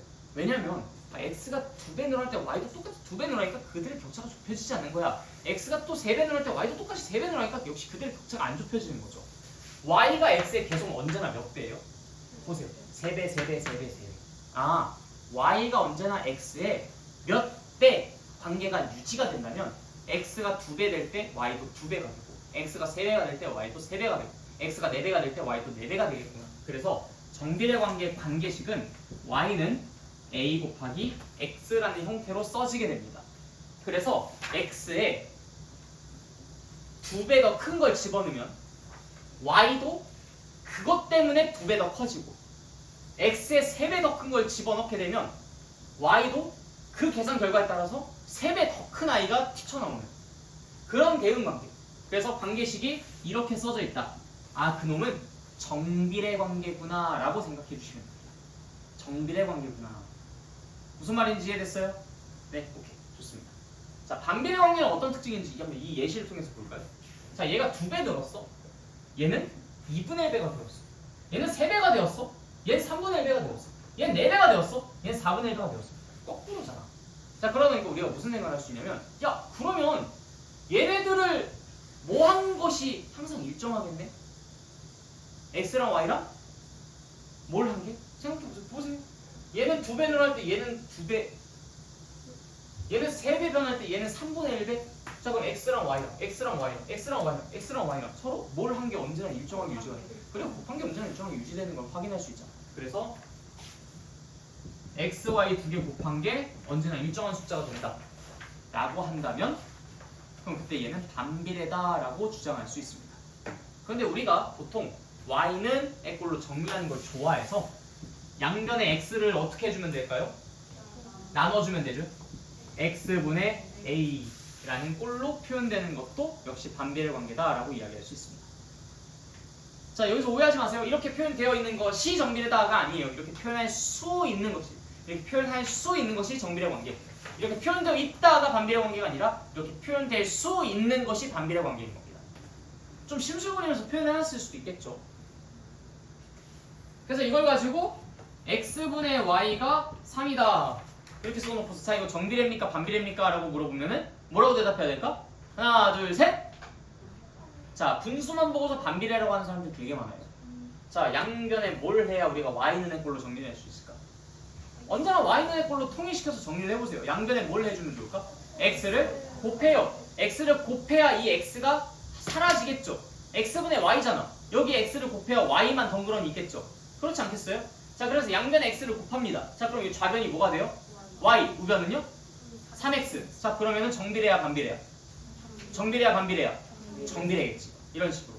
그래서 y는 꼴로 정리하는 걸 습관을 들여놓으십시오. 그래야 여러분들이 빠르게 판단 가능해요. 안 그러면 이거 쏙 보고서 아 x분의 이렇게 반비례라고 하기가 매우 쉽습니다. 알겠죠? x분의라고 해서 반비례가 아니에요. 이 꼴로 만들 수 있냐? 이 꼴로 만들 수 있냐? 그걸 보고서 확인하는 겁니다. 알겠죠? 네. 자 여기서 궁금한 거 있으신 분? 없습니까? 전에 또 대칭 할때 그 이 마이너스 2,1의 대칭만 해가지고 복잡하게 할 수도 있긴 하죠. 다시 내가 질문을 이해를 못했어. 그 대칭 그 앞에 그래프 대칭에서 네. 그 원점을 대칭하면서 마이너스 2,1의 대칭 이런 거 꼬아도 그러니까 y축에 대해서 먼저 대칭하고 x축에 대해서 대칭하면 원점 대칭이 나오지 않느냐라는 말씀입니까? 어떤 거? 그 대칭할 때 원점에 대해서 대칭할 수도 있고 x에 대해 x축에 대한 대칭도 할 수 있고 원점에 대한 대칭도 할 수 있으니까 마이너스 2,1에 대한 대칭도 할 수 있고 아 다른 특정한 점에 대한 대칭도 할 수 있냐고? 네 물론 가능합니다. 네 그거를 이제 우리가 엄밀하게 언제 공부하냐면 고등학교 1학년 2학기 때 배워요. 그때 도형의 이동이라고 해서 점의 이동, 그 다음에 어떤 함수의 그래프의 이동 이렇게 두 가지를 동시에 다루는데 점의 이동은 사실 여러분들 수준에서 충분히 이해시킬 수도 있어요. 그래서 뭐 시간적 여유가 많이 있다면 그 부분도 같이 다뤄봤을 법한데 그렇지가 않아가지고 이제 그 부분은 그냥 딱 여기서 여러분들이 알아줘야만 할 것들만 알려주고 일단 넘어가긴 했습니다.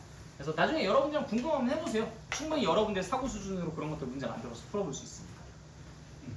자 그래서 정비례 반비례 구분하는 거 가능하시겠죠? 네 오케이 좋아요.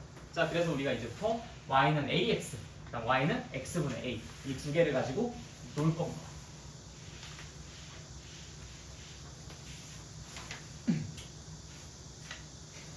자 일단 y는 ax.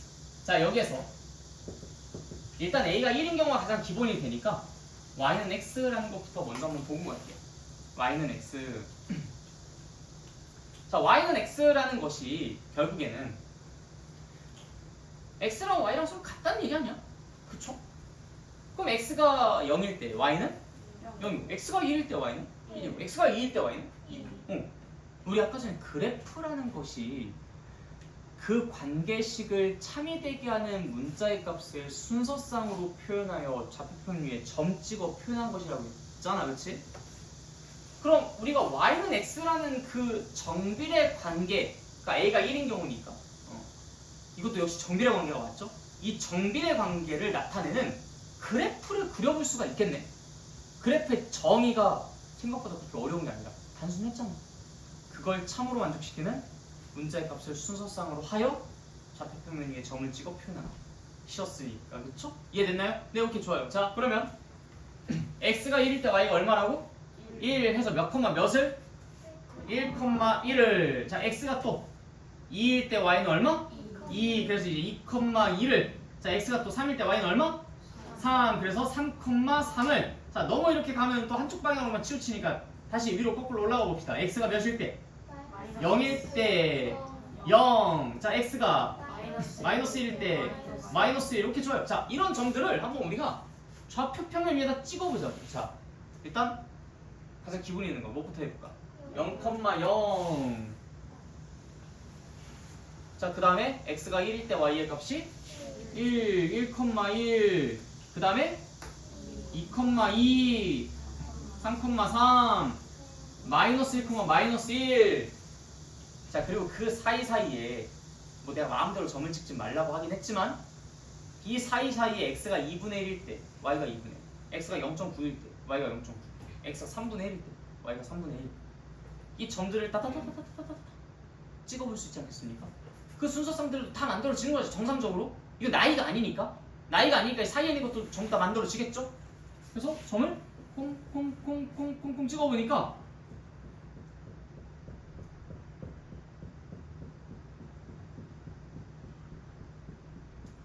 이렇게 찍힙니다. 그걸 더 찍어보니까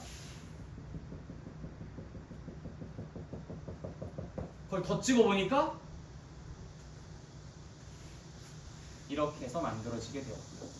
마치 우리 눈에 뭐처럼 보이나? 네, 어떤 점을 지나는? 원점을 지나는 선처럼 보이는 것을 확인할 수 있죠. 지금 하는 이 과정이 여러분들이 정비례관계 그래프를 그리는 가장 기초적이면서도 가장 중요한 방식입니다. 자, 그럼 y는 2x도 똑같이 그려볼게요. y는 2x. 자, 이거는 빨간색으로 한번 해볼까? y는 2x. 좀 색깔을 구분하고. 자, y. 이거 왜 이러지?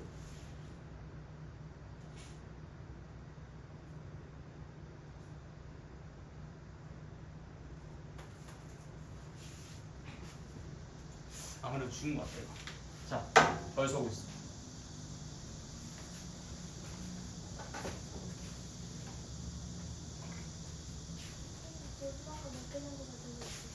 보드마카? 몰라. 아마 근데 여기 기름이 좀 많아가지고 잘 안 써지는 것일 수도 있으니까 이걸로 좀 닦아볼까.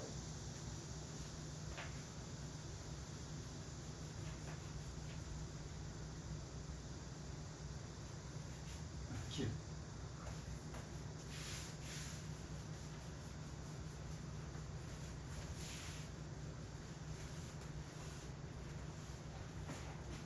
기름이 많았어.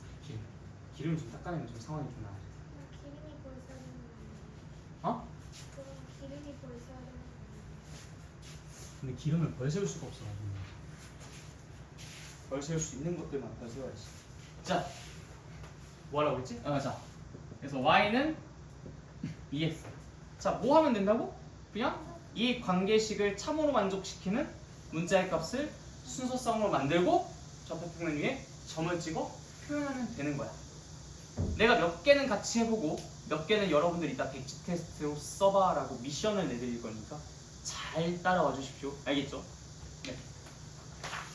자, y는 2x. 자, 순서성 한번 써보자. 시작. 일단 0,0부터 x가 0일 때 y의 값은 당연히 0이니까요. 그렇죠?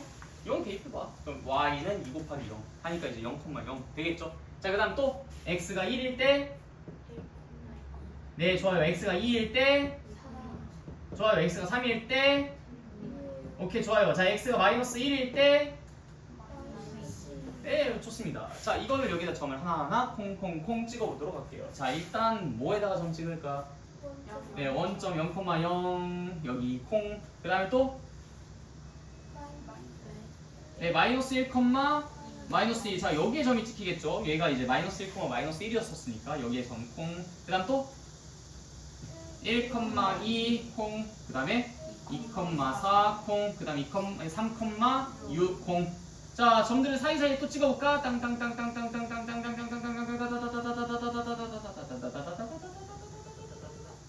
이렇게 찍히겠죠? 그쵸? 네, 좋아요. y는 2x라는 그래프는 다음과 같이 그려줍니다. 아까 거보단 좀 더 가파릅니까? 완만합니까? 좀 더 가팔라졌죠? 네, 맞아요. 근데 왜 가팔릴 수밖에 없었을까? 같은 x에 대해서 대응되는 y의 값이 더 양수에서 보면 더 어때요? 더 커졌죠. 더 높은 곳에 점이 찍혔죠. 그 높은 곳에 점끼리 이어주려고 하다 보니까 더 상승하겠죠. 더 상승하니까 가파른 것처럼 보이겠죠. 네. 자 그럼 예상해봅니다. y는 3x 어떻게 써요? 이 빨간색보다 더 가파르겠죠. y는 4x 더 가파르겠죠. 대신 걔네들 모두 다 공통적으로 지나는 점이 있을 거예요. 그건 바로 원점이겠죠. 왜요? x가 0일 때 y의 값은 0일 테니까. 이해됐어요? 아, 이 a의 값이 그래서 양수인 경우에는 일단 올라가는 형태로 다 그림이 그려질 것 같고 a의 값이 커지면 커질수록 더 높은 곳에 점이 찍히다 보니까 더 가파르게 상승하는 것처럼 비춰지겠죠. 무슨 말인지 알겠어요? 그래야 한다, 그렇게 그려야 한다가 아니라 그려보니까 그렇더라라고 우리가 이해하고 있는 겁니다. 그렇죠? 자 그럼 y는 2분의 1x는 어떻게 될까요? 아까 0,0 또 찍히나? 자 y는 2분의 1x x가 0일 때 y의 값이 0인가요? 네 좋아요. 0,0 또 찍히겠죠? 자 x가 1일 때 y의 값은요? y는 우리 y는 2분의 1x 보고 싶어요. x가 1일 때 y의 값은 2분의 1, x가 2일 때 y의 값은 1, x가 3일 때 y의 값은 2분의 3. 자 그럼 이 검은색보다 더 아래의 점들이 찍히겠죠? 그럼 더 완만해져요? 아니면 더 가팔라져요? 더 완만해졌잖아. 아 오케이. a의 값이 양수인 경우에는 일단 오르막길인데 a의 값이 크면 클수록 가팔라지고 a의 값이 작으면 작을수록 더 완만해지더라 라는 것을 그림을 그려서 확인할 수 있었어요. 그렇게 그려져야 한다라는 법은 없었어요. 그런 거 없었어. 우린 지금 하나도 뭐 여기 뒤에 있는 뭐 정비례 관계의 그래프는 이렇게 그려진다라고 하는 이 표를 전혀 보지도 않고 그림을 그려본 겁니다. 그려보니까 그렇더라라는 걸 우리가 관찰을 통해서 확인할 수 있는 거예요. 그쵸? 자 다시 A가 양수인 경우만 지금 조사했으니까 A가 양수인 경우에는 다 올라가더라. 점들 찍어보니까 다 올라가는 형태로 그림이 그려지더라. 걔네들은 공통적으로 자 아직은 쓰지 말고 그냥 보세요. 걔네들은 공통적으로 뭘 지나더라? 원점을 지나더라. A의 값이 커지면 커질수록 더 가파르더라. A의 값이 작으면 작을수록 더 완만하더라. 당연하죠, 그쵸? 다 이해됐나요? 네, 좋아요. 자, 그러면 A가 음수인 경우 한번 해볼까? 자, 우리가 Y는 마이너스 X 아니 다 지우고 하자. Y는 마이너스 X 한번 보도록 하겠습니다. 자, 이거는 순서상 안 쓰고 그냥 여기다 점을 바로바로 찍을게요. 자, X가 0일 때 Y의 값은 얼마? 0. 그럼 몇 콤마 몇? 0,0. 자, X가 1일 때 Y의 값은 얼마? 순서상으로 1, 마이너스 1. 오케이, 좋아요. 자, X가 2일 때 2, 오케이, 좋아요. X가 마이너스 1일 때 마이너스 1일 때 마이너스 1, 오케이, 좋아요. 자, 그래서 점들을 이어보니까 다다다다다다다다다다. 어? 이거 뭐야? 오르막길이야 이거? 이거 내리막길이죠. 근데 여기서 가끔 어떤 친구가 이렇게 얘기한다. 선생님, 이거 오르막길인데요? 왜? 아니, 올라가잖아요. 아니, 우리가 앞으로 수학에서 그래프를 보는 방향은 언제나 이 방향입니다. 어떻게 되는 방향? x가 점점점 커지는 방향으로만 볼 거예요. 자, 다시 뭐라고? x가 점점 커지는 방향. 그래요. 이렇게 이동하는 걸로만 볼 겁니다. 자, 그럼 얘는 내리막길이야, 오르막길이야? 내리막길입니다. 오케이, 좋아요. 그래서 얘는 감소한다라고 이야기할 거예요. 감소한다. 감소하는 그래프입니다, 얘는. 자, 그럼 y는 마이너스 2x. 이것도 한번 상상해 볼까요? 자, x가 0일 때 y의 값은 0. x가 1일 때 y의 값은 마이너스 2. x가 2일 때 y의 값은 마이너스 4. 따다다다다다다다다다다. 어때요? x 앞에 개수가 이렇게 마이너스 2가 되니까 더 가팔라졌죠. 그럼 마이너스 3이 되면 더 마이너스 4가 되면 더 마이너스 5가 되면 더 가팔라지겠죠. 그럼 마이너스 2분의 1이 되면 마이너스 2분의 1이 되면 완만해지겠죠. 네, 맞아요. 자, 얘네들이 전부 다 자, 생각해 보시면 우리 이 친구랑 이 친구를 한번 비교해 볼게요. 일단 얘는 뭐였어? 오르막길이었어? 내리막길이었어? 오르막길이었죠. 얘는요? 내리막길이야. 근데 얘랑 찍히는 점들을 비교해 보면 0일 때 0, 0일 때 0 똑같아요. 1일 때 1, 1일 때 마이너스 2일 때 2, 2일 때 마이너스 3일 때 3, 3일 때 마이너스 3, 10일 때 10, 10일 때 마이너스 10. 어때? 그냥 정확하게 뒤집힌 모습이지 않아요? 그쵸? 정확히 뒤집힌 모습이야. 아, 그러니까 y는 x랑 y는 마이너스 x랑 서로 이렇게 x축에 대해서 접었다 펼치면 이게 딱 데칼코마니 마냥 완벽하게 겹쳐지는 아이겠구나. 예상되시죠? 그쵸? 이건 우리가 관찰을 통해 확인한 결과야. 이건 그럴 거라는 보장이 있었던 게 아니에요. 관찰을 해본 거야. 그렇죠? 네, 좋아요. 그리고 이처럼 A가 플러스일 때는 언제나 무슨 길? 오르막길. A가 마이너스일 때 언제나 무슨 길? 내리막길. 좋아요. 그래서 A가 플러스일 때는 증가 감소? 증가. A가 마이너스일 때 증가 감소? 감소. 오케이, 좋아요. 자, 그런데 A가 플러스일 때는 A가 커질수록 가팔라졌어요. 근데 A가 마이너스일 땐 자, 마이너스 3, 마이너스 4, 마이너스 5. 가팔라져요? 완만해져요? 무슨 소리야 이거. 커져요? 작아져요? 작아지고 있죠. 아까는 A가 양수일 땐 A가 커질수록 가팔라진다 했는데 지금 A가 음수니까 A가 작을수록 가팔라진다라고 하잖아. 자, 헷갈려 안 헷갈려? 헷갈려 안 헷갈려? 헷갈리잖아. 무슨 A가 양수일 때는 A가 커질수록 뭐 가팔라지고 A가 뭐 음수일 때는 A가 작을수록 뭐 가팔라지고 헷갈리잖아. 그래서 우리가 이걸 좀 통일성 있게 쓰고 싶어요. 자, 결국엔 이 숫자 부분에 숫자 부분의 숫자가 크면 클수록 더 가파른 거 아니야? 마이너스 2보다 마이너스 3이 숫자 부분은 더 큰 거 맞잖아. 그러면 더 가팔라지는 건 아니야? 그렇죠? 네, 좋아요. 자, 그러면 우리가 여기에서 그 수의 고유한 크기, 방향 말고 그 수의 크기만 지칭하는 게 뭐였지? 그 세 글자?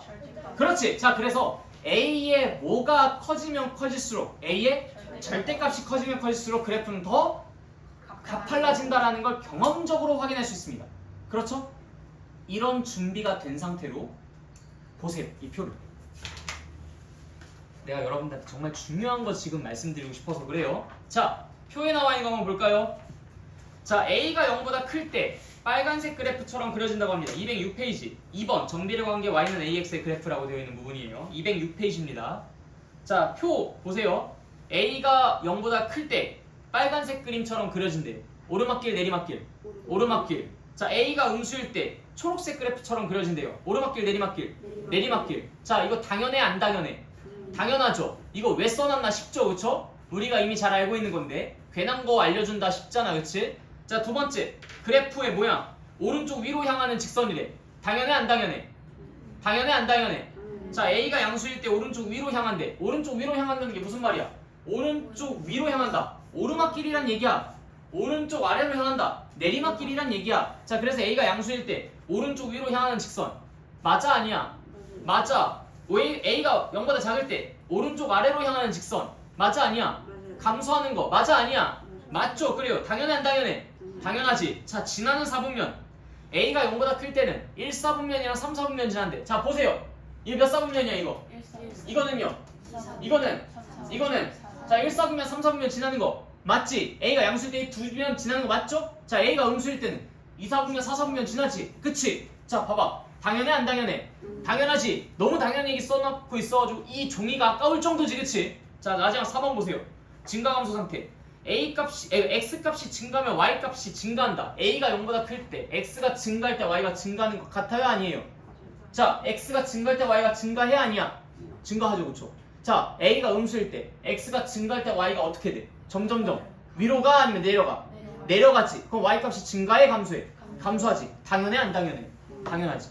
자, 지금 내가 여기서 말씀드리고 싶은 게 뭐냐면 너네가 그래프를 올바르게 제대로 그려보고 많은 경험들을 해보고 많은 관찰들을 해보고 아, 그렇겠구나. 아, A가 플러스일 땐 이렇게 그려지겠구나. A가 마이너스일 땐 이렇게 그려지겠구나. A가 점점 커짐에 따라서 그래프가 이렇게 바뀌겠구나 라는 걸 먼저 공부를 한 상태로 관찰을 하고 경험을 한 상태로 이거 보니까 어때요?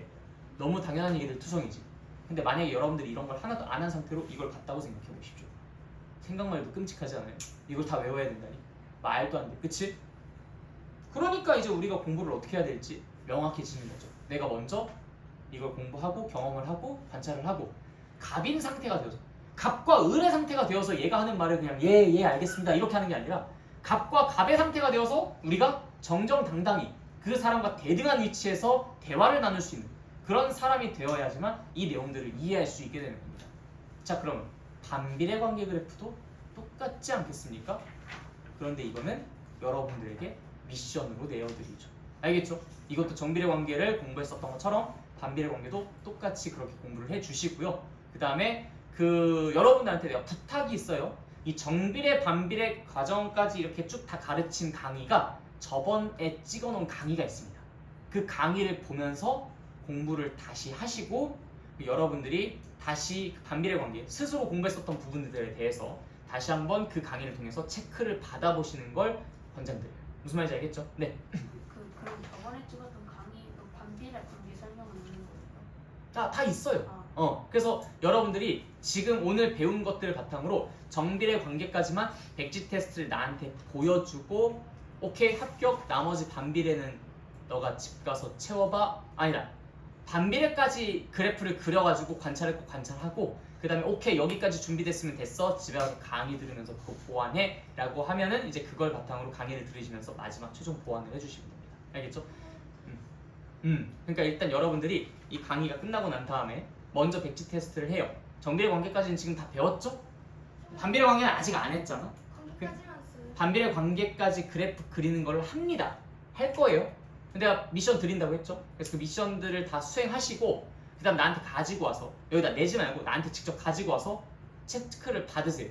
이럴 정도면 충분합니까? 해서 체크를 받고 오케이 그럼 이제 집 가서 반비례 관계 그래프 그리는 거 방법 보시면서 거기서 관련된 내용 학습하시면서 여기에서 뭐 너네들이 좀 더 보완할 거 있으면 보완을 해서 최종적으로 다시 한번 가지고 오세요 라고 미션을 내드릴 거야. 그럼 이제 그거 해주시고 그게 끝나고 난 다음에 할당량 집에서 하시면 되겠습니다. 그러니까 문제 푸는 건 집에서 하셔도 된다 이거야. 그 강의를 다 시청하고 난 다음에 네. 저도 이거 하면 똑같이 해요? 네, 똑같이요. 또 궁금한 거 있으세요? 없죠? 네, 반비례 관계가 정비례 관계보다 조금 더 까다로운 건 사실이에요. 조금 더. 왜냐면 이건 직선이 아니라 곡선이거든. 조금 더 까다로운 건 맞아. 그렇지만 같은 방법을 적용시키면 충분히 할 수 있습니다. 그러니까 그것만 조금 여러분들이 먼저 시도를 잘 해보세요. 자, 그리고 나서 A의 값에 따라서 특별히 얘기가 없네. 자, 참고라고 되어 있는 부분이 있다. 조그맣게 쥐꼬리 마냥 써놓으면 이거 어떻게 됩니까 이거? 206페이지 아까 우리 봤었던 페이지. 자, 정비례 관계 y는 ax의 그래프는 a의 절대값이 클수록 y축에 가깝다. 자, y축에 가깝다는 말이 무슨 말이야? 더 가파르다, 더 완만하다? 더 가파르다, 맞아. 그 얘기 써놓은 거야. 그래서 더 가파르다, y축에 더 가깝다, 이런 식으로. 뭐 기울어진 정도가 더 크다, 뭐 이런 얘기들도 가능하긴 하지만, 뭐 그런 얘기. 자, 그다음 반비례. 이거는 여러분들 조금 이따가 내가 미션 드린다고 했죠? 해야 되는 거. 미션을 써드리면서 하나만 같이 해볼 거예요. 하나만. 나머지는 여러분들이 그걸 바탕으로 스스로 해보시면 됩니다. 자, 일단 첫 번째.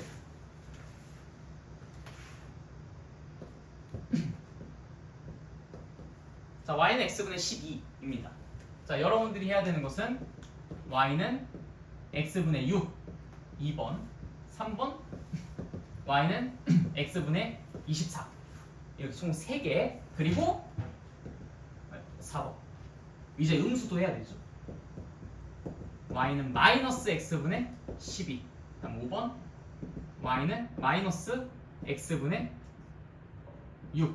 그 다음에 y는 마이너스 x분의 24. 총 6개의 그림을 그릴 겁니다. 이 6개의 그림을 그리면서 역시 여러분들이 확인해야 되는 게 뭐겠어요? 얘네들 사이의 공통점과 차이점. A에 해당하는 이 숫자가 양수일 때랑 음수일 때가 뭐가 다른지, 어떻게 변화할 것인지 이런 것들을 체크를 해줘야 되겠죠. 우리 정비례 반비례에서 다 똑같은 레파토리로 그래프 그리고 그들의 성질 파악할 거거든. 그래서 이 213페이지 개념 4로 되어 있는 이 표를 절대 먼저 보지 마시고 네, 절대 먼저 보지 마시고 아까 말씀드렸듯이 갑과 갑인 상태로 대등해진 상태로 이걸 보시면 좋겠습니다. 일단 여러분들이 먼저 그래프를 그려보시고 알겠죠? 그러니까 너무 사전 정보가 입력되고 난 다음에 그래프를 그리면 이게 왜곡되어 버릴 수 있습니다. 알겠죠? 자, 일단 이 그래프 먼저 그려보도록 하겠습니다.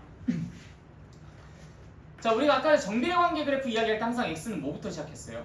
x는 0일 때부터 시작했죠. 근데 내가 여러분들 그 정수, 유리수 이거 이야기했을 때나 아니면 등식의 성질 이야기했었을 때나 뭐 연산 이야기 할 때마다 수학에서 금기사항이 있다고 했었어. 분모가 0이 되는 거, 0으로 나누는 거 같은 말이긴 하지만 이거 절대로 하면 안 된다 라고 이야기했었죠. 그럼 x가 0일 때 존재해요 안 해요? 안 하죠. x는 0일 때 y의 값 없습니다. 괜히 그거 찾으려고 애쓰지 마세요. x는 0일 때 y의 값 없어요. x가 0일 때 y의 값 없다. 알겠죠? 네. x가 1일 때 y의 값은 얼마입니까? x가 1일 때 y의 값. 어이? 왜요? x가 1일 때 y의 값이 얼마야? 12. 네, 좋아요. 그럼 몇 콤마 몇? 1,12. 오케이. 1,12 여기다 꽁. x가 2일 때는요? 2,6 여기다 꽁. 그 다음에 x가 3일 때는요? 3,4 꽁. x가 4일 때는요? 4,3 꽁. x가 5일 때는요? 5,5분의 12 하는데 뭔가 좀 분수니까 일단 잠깐 스킵. x가 6일 때는요? 일단 여기 5자리 남겨두시고 5는 이제 내가 스킵했으니까 자 6일 때는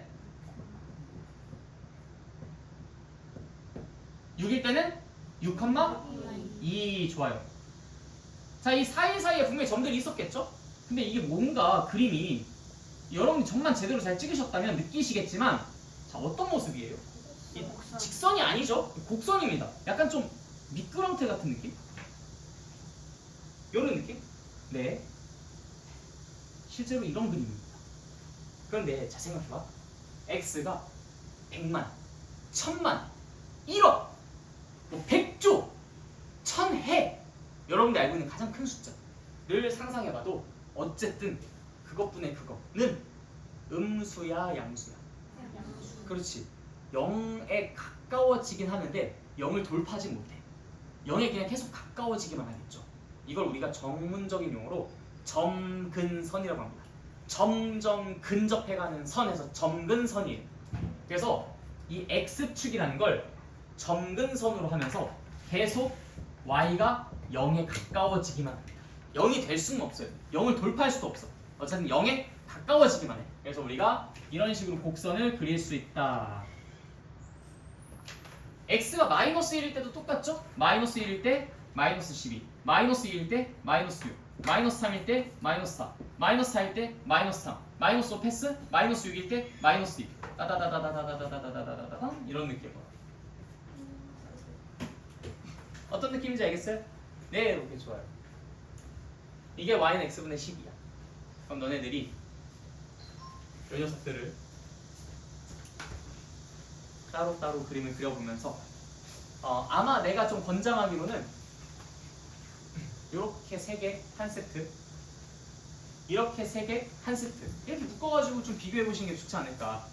만약에 하나의 좌표평면에다 그릴 거면은 이렇게 3개를 검은색 펜, 뭐 이렇게 3개를 뭐 빨간색 펜, 뭐 이런 식으로 좀 나눠가지고 색깔 구분 좀 하시는 게 낫지 않을까. 뭐 이렇게 좀 생각이 듭니다. 그래서 나름대로 여러분들 뭐 원하시는 대로 하세요. 6개를 다 따로 그리셔도 상관없는데 그렇게 되면은 반비례 관계 그래프 같은 경우에는 이 변화를 파악하기가 조금 쉽진 않아요. 그래서 하나의 좌표평면 커다랗게 그냥 종이에다 그려놓고 이 보드마커 같은 거 빌려주세요.